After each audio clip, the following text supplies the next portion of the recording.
Sully, I'm back. Welcome to Friday Night Touchdowns. Oh, he's got a great voice. Let's back up to last night in a play we didn't have time to show you. Central High's Logan Moraney. He's only a junior, and he is really coming on. He took this kick to the house, but it wasn't enough because North Little Rock, that express, rolled over Central. But I've got your black and gold on tonight, Logan. Welcome to Week 10 of Friday Night Touchdowns. We start with a winner-take-all battle in Hot Springs. It was a classic. Rivals Lakeside and Hot Springs High. Winner goes to the playoffs. Loser turns in their gear. The seniors leading the Rams onto the field. They took it to Hot Springs early. Garrett Carson for Tavion Perkins. Blown coverage is 14-zip.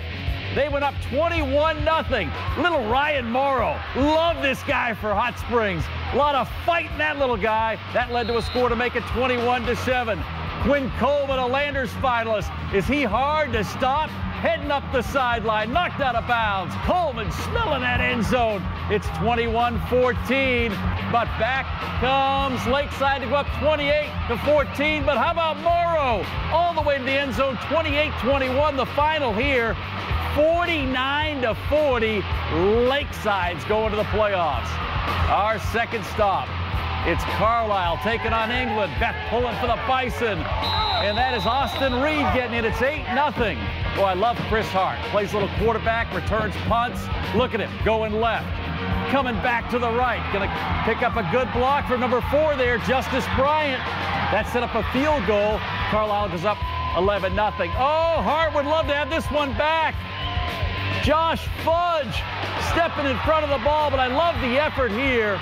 They're going to run him down. It's Bryant making the tackle right there, but it'll lead to a score. That's Curtis Rogers sweeping left side, but it was all Bison in the second half. Carlisle wins 30-14. We're heading south to Whitehall High School. Here come the Bulldogs onto the field, taking on DeQueen. But it's DeQueen. Leopards threatening early. Devin Haygood, great fake on the pitch. Heading upfield. Great game, but hold on. Haygood's going to get a pass tip. Look at number 4 here. Following the flow of the play with the pick, that's Robert Dooms heading up the sideline. Big yardage. That would lead to a score. They've got some backs. This is Kendrick Edgerson. Nice cut, showing that speed. He's a Friday Night Touchdown star all the way to the end zone. Move now. It's 15-7. Irving Tisdale. They have some weapons. 22-7. Oh, heard that cannon a lot tonight. 42-7. Whitehall. How about Lonioke and Clinton? I want to show you a jackrabbit that can flat out fly. Eric Williams. He's like that rabbit at the dog track. You're not going to catch him. Look at him. All the way to the end zone for Lonioke. It's 14-7 Jackrabbits. The fake handoff. That's DJ Burton exploding up the middle. Forget it. He's not going to get run down. Move now. It's 28-7 Lonioke. But how about this? Fielder Dufresne. Beautiful pass. It's 28-14. I should charge Williams here for airtime. Going into the end zone. Look at him. I love the way he gets that chest out, head high. He's going all the way again. Final here. Look at him. 55-28. Hard to keep up with that guy. Coming up next, more highlights, and Big Shot Bob Burton is back from Malvern. A classic Game of the Week report coming your way. Stay tuned for more Friday Night Touchdowns. Go Here we go, another Thursday night highlight. Little Rock Christian quarterback Houston Angel shakes 3 would-be tacklers and heads for the end zone. His touchdown run came at a losing effort, though, as McClellan knocked off Christian. Our Game of the Week, did we pick a good one? 8-1 Arkadelphia and 8-1 Malvern, 2 great football communities. Big Shot Bob Burton has the story from Malvern. Well, Sully, we're here at the site of Week 10's Game of the Week. It's Malvern hosting the Arkadelphia Badgers. Now, both teams 8-1 on the season. However, someone is going to have to lose on tonight. Both teams having a tremendous season. However, Arkadelphia, a lot of momentum going into this one. 3 straight wins after losing to CAC in Week 6. Now, only thing left to do is to get to the action. First quarter, it's the backup QB for Arkadelphia, Chris Oliver. Let's play big ball with Darius Holt. It's 6-0 Badgers. But second quarter, Malvern gets fancy. It's a wide receiver pass to Ja'Carry Dupree, but he can't stay on his feet, so it would only lead to a field goal. It's 6-3 Badgers. More second quarter action, and it's more Chris Oliver. This time he keeps it, and yes, He's going all the way with this one. That score would make it 12-3, but Malvern fans are still holding on to this one. We Malvern. We know what the playoffs smell like. We know what Little Rock smell like.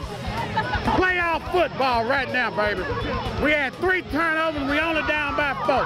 Defense win championship. I'ma tell you what, I can't predict that, but I do know that Arkadelphia Badgers need to go over there on Arkadelphia side and don't be out here cheering over here on the left side. Yes, it did get intense. Malvern would make the effort. It's Warford to Devin Bradford. But Arkadelphia would pull this one out with the final score of 39-34. And Sully, the Badgers were able to do it even without the Landers finalist star quarterback, Jakari Howell, who went down week 6 with a broken leg. Also, again, it was to share the conference title, so the Badgers will be able to sleep tight for one more night. In Malvern for Friday Night Touchdowns, Robert Burton, Channel 7 Sports. And Robert, you don't mess with those Malvern fans, I'll tell you. Good look at the Hazen Hornets taking on Des Arc. What happened to Hazen tonight?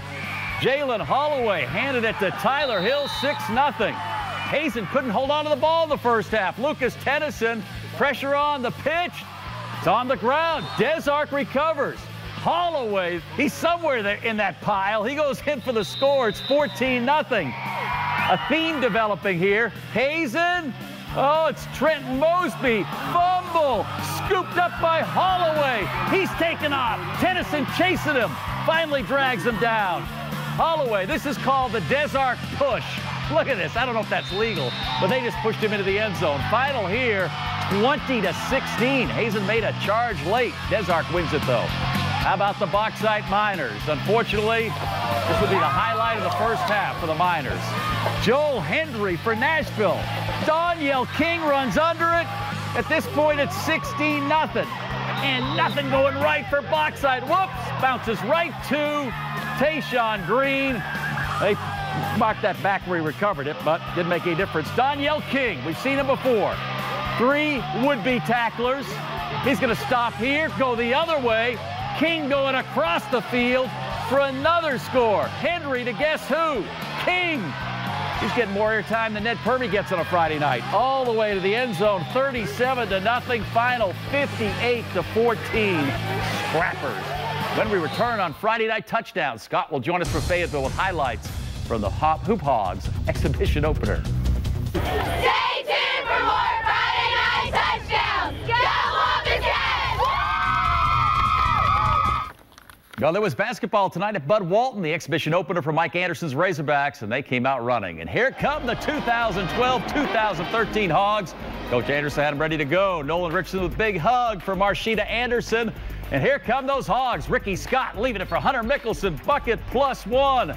How about Powell backing in? Reverse is good.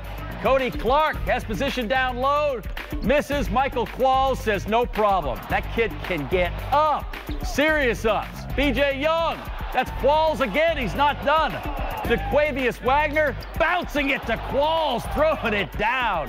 Hogs win 106-78. We get more of the win from Scott Inman, who watched it from courtside.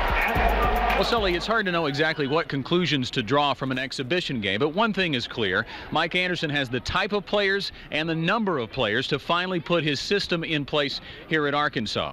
They were very efficient and very quick, an up-tempo style. There was no walking it into the front court. It was a mad sprint to the basket every trip down. They outscored Southwest Baptist 19-4 in the open floor, and on defense, forcing 26 turnovers, 16 in the first half, and I counted 10 deflected passes in the first 8 minutes and 17 seconds.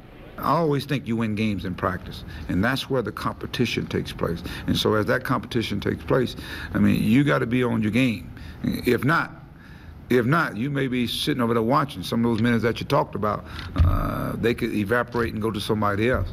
And so to me, when you got that on your team, that's good for your team. It keeps guys kind of sharp.